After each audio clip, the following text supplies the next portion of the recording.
Once more Mustafa Kemal was back in Constantinople, living with his mother and sister, and unemployed.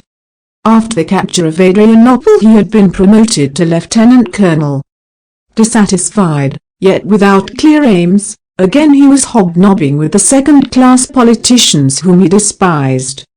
But times were different. The new government was strong and resolute.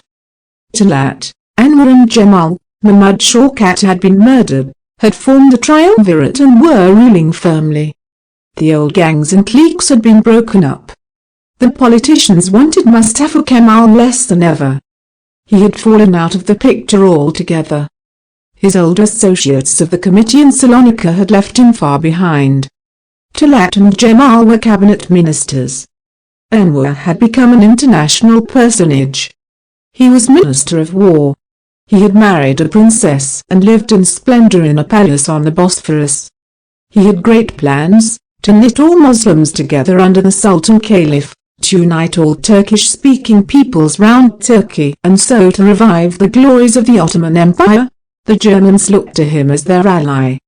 Mustafa Kemal was no more than a junior staff officer with a permanent grouse and an unpleasant manner. An awkward acquaintance, for he was disliked by the triumvirate and the whole Committee of Union and Progress. He had quarrelled with Anwar. Jamal alone had a good word for him, and that because they had a common dislike for the Germans. To carry out his great plans, Anwar decided that the army must be reorganized first.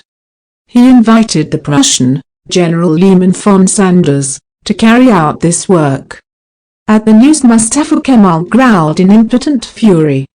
He plagued all the politicians. He buttonholed and harangued his brother officers in public and private, trying to persuade them to combine in protest.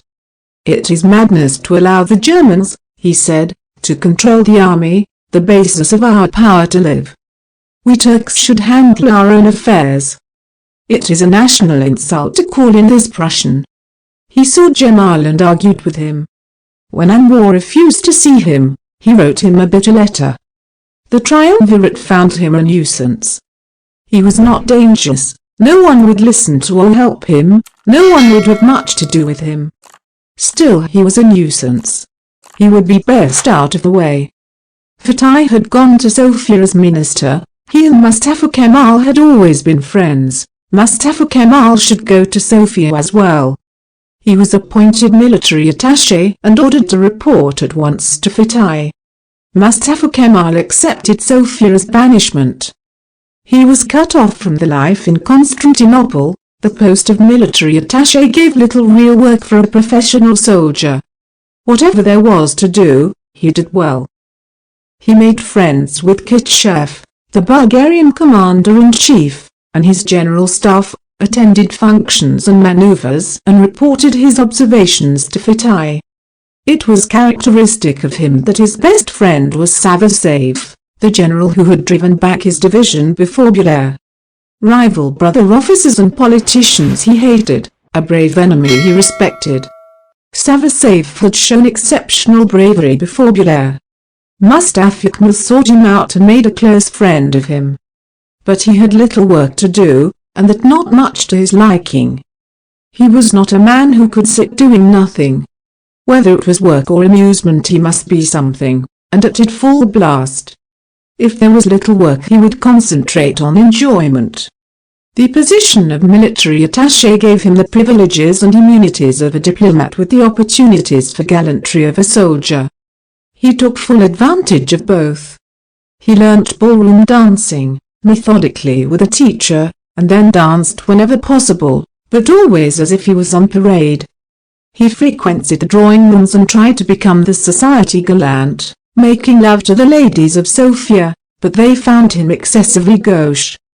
He was a smartly turned out and well set up Turkish officer, and that was all.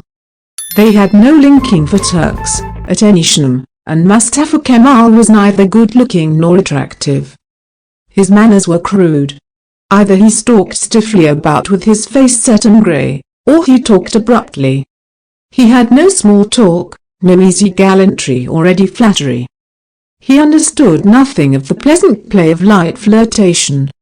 He bluntly demanded that each lady should bed with him, If she refused, he ceased to be interested, but, as bluntly, asked another. For a short time he was half in love with the fluffy-haired pretty girl, the daughter of General Kovachev, but she gave him the cold shoulder. Very soon the ladies found him an uncouth fellow, the traditional Tatar in contrast to Fitai, the suave, polite, easy-going Turk. They laughed at his dancing and his attempts to learn the drawing-room manner. They found him a prodigious bore and forgot him. And Mustafa Kemal, touchy and sensitive, became more lofty and aloof than ever. He began to hate the society women with their soft ways and their chatter, who would not make love wholeheartedly and yet teased and tormented his desire, who sneered at him, and who would not make a hero of him. With men, and especially men who were deferential, and with the loose women of the capital, Mustafa Kemal was far more at ease. With these, in the cafes and the brothels, he drank and revelled night after night far into the dawn. He gambled and diced for hours against anyone who would sit against him. He heaped up all the indulgences and glutted himself with them. He tried all the vices. He paid the penalty in sex disease and damaged health.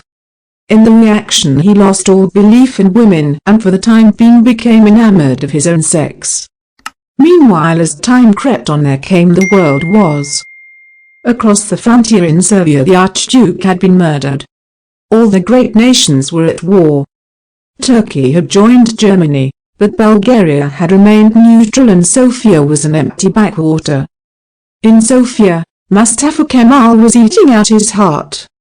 Like many Turks, he believed that Turkey would have been wise to have stayed neutral, sitting on the fence until she saw which side would win, and then making her terms. But the decision had been made and Turkey was in. Like every other regular officer, Mustafa Kemal believed the war would be over in a few weeks. Those weeks were slipping by. He raged with impatience. All the opportunities for which he had trained and worked were escaping him. He wired to Anwar asking him for a command and received a polite but definite order to stay where he was, as he was needed there. He wired again and got no reply. He wrote and sent messages to his friends, but with no result, and Fitai could not help him. The weeks grew into months. It was already February, 1915. Mustafa Kemal decided to go without leave and enlist, rather than be left out. He had packed his bag and made his plans when there came an order recalling him to Constantinople.